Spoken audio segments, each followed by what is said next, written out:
Paul Andrews, mais conhecido como Paul Dayano, morreu neste último 21 de outubro de 2024.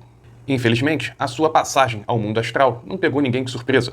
Afinal, ele sempre contou com uma saúde mais fraca, mais debilitada, devido aos excessos de álcool e outras substâncias ilícitas. Na real, não fosse o carinho e a devoção dos seus fãs, inclusive, sobretudo, os brasileiros, talvez Paul Dayano não tivesse recebido como bônus esses últimos anos.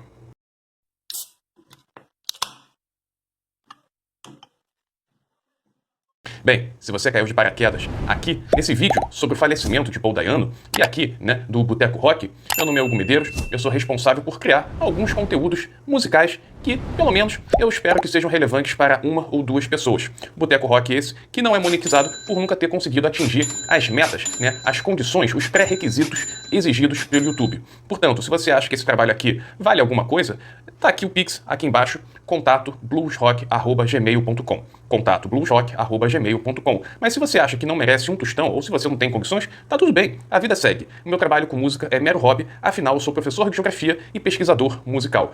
O Paul Dayano, como eu disse anteriormente, ele já passava por situações de saúde muito complicadas, Inclusive, em 2022, após a mobilização dos seus fãs mundo afora, sobretudo com muita força dos seus fãs brasileiros, ele se muda para a Croácia e faz 3 cirurgias no joelho. Inclusive, a sua ex-banda, o Iron Maiden, acabou custeando o final desse tratamento. Ele, inclusive, chegou a se apresentar de cadeira de roda, Ele, evidentemente, claramente já não tinha mais a vitalidade, o vocal de décadas passadas, mas era sempre uma oportunidade de ver o primeiro vocalista oficial do Iron Maiden. Digo oficial porque foi o primeiro que chegou a gravar material com Iron Maiden. Bem, falando aqui de Paul Dayano e Iron Maiden, o Paul Dayano, ele foi o responsável por gravar os 2 primeiros discos do Iron Maiden. O Iron Maiden, disco homônimo, e o segundo, o Killers, que até hoje é meu disco favorito disparado do Iron Maiden. Além dos 2 discos de estúdio, também teve o EP Made in Japan, um disco ao vivo, Eu até hoje, eu não sei se eles fizeram esse nome para prestar homenagens ao o Made in Japan do Deep Purple, que até hoje é considerado um dos maiores discos ao vivo da história do rock. Se foi uma homenagem sincera ou se foi uma homenagem, um sarcasmo ao Deep Purple, eu sinceramente não sei. Se alguém souber aqui, por favor, pode escrever aqui embaixo nos comentários, afinal, eu não sou o dono da verdade, muito pelo contrário, esse canal aqui precisa da colaboração de todos.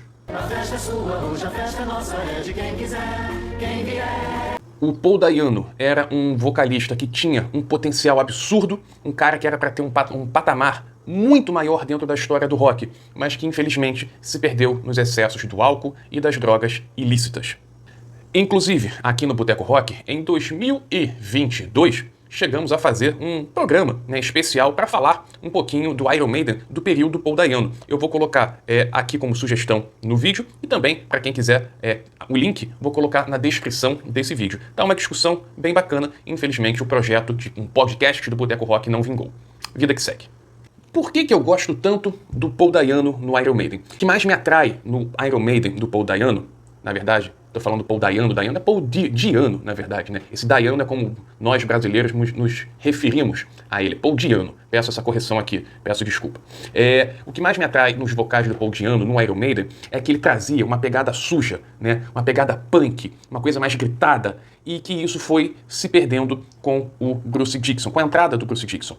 O Steve Harris, ele não queria aquela coisa punk rock, ele sempre quis fazer uma coisa mais, digamos, uma coisa mais previsível, E isso não é menos, isso não é mais, por favor. O Iron Maiden é um dos dinossauros do rock e uma das maiores referências do heavy metal, E com certeza o casamento Iron Maiden e Bruce Dickinson foi aquele casamento perfeito, Mas é questão de gosto.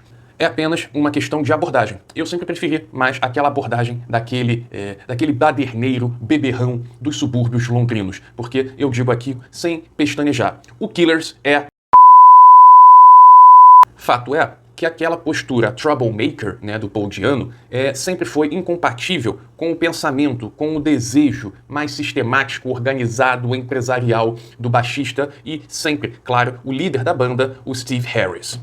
Após o Iron Maiden, o Paul Diano chegou a ter alguns projetos solos, outros projetos, só que todos com curta duração. Nenhum deles conseguiu realmente se destacar e consolidar o Paul Diano como um gigante, um vocalista dos maiores dentro do heavy metal, infelizmente.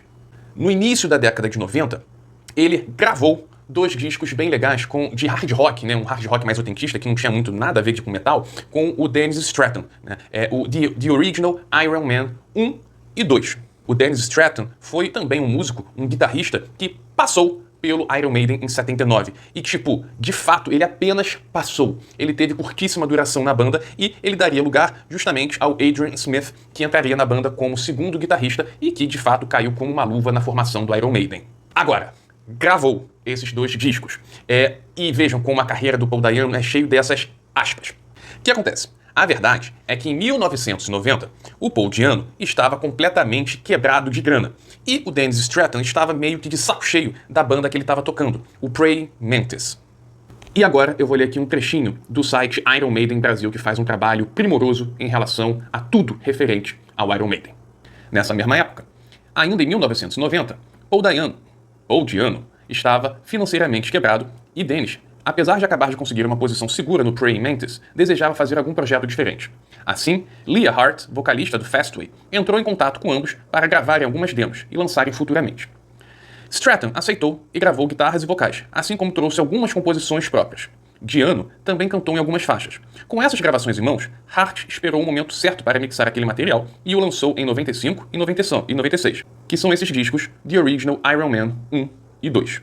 Se aproveitando do fato do Iron Maiden estar enfraquecido comercialmente naquele período da era Blaze Bayley e tirar alguma vantagem em cima do nome de ambos.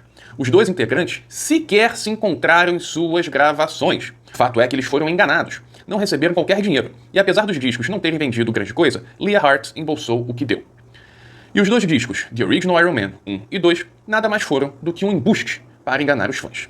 Novamente, eu curto esses dois discos. Tudo bem, eles não gravaram juntos, né? Foi um embuste para usar o status de ex-dois membros do Iron Maiden, de usar a figura do Paul Dayano, mas eu, sinceramente, curto bastante esses discos. São discos bem divertidos. Vale a pena escutar. Paul Dayano também teve alguns projetos e bandas de apoio brasileiros, né? Novamente, o Brasil sempre foi um lugar onde ele sempre foi venerado. E o projeto talvez mais conhecido, né, com maior relevância, foi o Rockfellas de 2011, junto com o Caniço, saudoso Caniço, que nos deixou, se não me engano, esse ano de 2024, o Marcão, ex-guitarrista do Charlie Brown Jr., e também o Jean Dolabella, ex-baterista do Sepultura. Enfim, quem me acompanha aqui no Boteco Rock, ou com as minhas pesquisas acadêmicas, sabe que eu não sou um grande conhecedor, um grande aficionado por heavy metal, né? Mas, novamente, eu respeito demais o Iron Maiden, respeito demais o seu legado na história do rock, na história do heavy metal, novamente, gigantesco dentro do heavy metal, mas o heavy metal em si nunca foi meu tipo de rock favorito. Novamente, eu sempre gostei mais de punk rock, rock progressivo, o blues rock e outros subgêneros. Apesar de eu não ser um grande conhecedor da carreira do Paul Dayano e nunca tê-lo visto ao vivo, infelizmente, e não faltaram oportunidades para eu vê-lo, né, eu sempre tive e terei um carinho imenso, né, justamente por ele ter gravado o Killers, novamente, o meu disco favorito até hoje do Iron Maiden. O que eu posso dizer é que desejar, na verdade, que o Paul Dayano siga o seu caminho e a sua evolução no mundo astral. E obrigado por ter gravado os dois primeiros discos do Iron Maiden que foram definidores de um estilo que até hoje aí tem um público gigantesco, que é o heavy metal. Ah, sim! E outra coisa, já que esse aqui é o vídeo de um falecimento de um músico inglês, eu estou devendo aqui também um vídeo sobre outro músico inglês que faleceu neste ano de 2024. Só que esse não é bem de rock, na verdade é de blues. Eu estou falando de John Mayall, que é considerado até hoje o pai, né, e a grande escola do blues inglês. Esse vídeo sobre o John Mayall não tem previsão, não vai ter data, sem pressão, mas virá. Não se preocupem que virá. Bem, no mais, quem puder, curta esse vídeo, comente, compartilhe e saudações!